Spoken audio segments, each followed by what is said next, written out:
السلام علیکم viewers, welcome to my YouTube channel relation with Islam. احادیث سننے کے لیے میرے چینل کو سبسکرائب کرنا مت بھولیے گا۔ آج ہم پڑھتے ہیں سنن ابن ماجہ کی 3 احادیث۔ بسم اللہ الرحمن الرحیم۔ حدیث نمبر 1، بات کا معنی۔ رسول اللہ صلی اللہ علیہ وسلم نے فرمایا، میں تمہیں جس چیز کا حکم دوں اسے مانو اور جس چیز سے روکوں اس سے رک جاؤ۔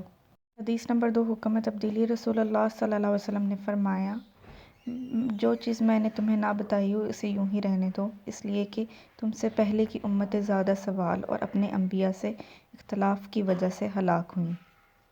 لہٰذا جب میں تمہیں کسی چیز کا حکم دوں تو طاقت بھر اس پر عمل کرو اور جب کسی چیز سے منع کر دوں تو اس سے رک جاؤ۔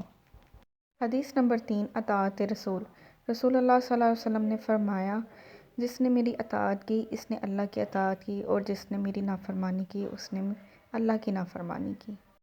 اس لیے اللہ تعالیٰ کے فرمان بردار بننے کے لیے ہمیں آپ صلی اللہ علیہ وسلم کے حکم پر عمل کرنا بہت ضروری ہے۔ ویڈیو کو دیکھنے کا بہت بہت شکریہ۔ ویڈیو کو لائک اور شیئر ضرور کیجیے گا اور ایسی ویڈیوز دیکھنے کے لیے میرے چینل کو سبسکرائب کرنا مت بھولیے گا۔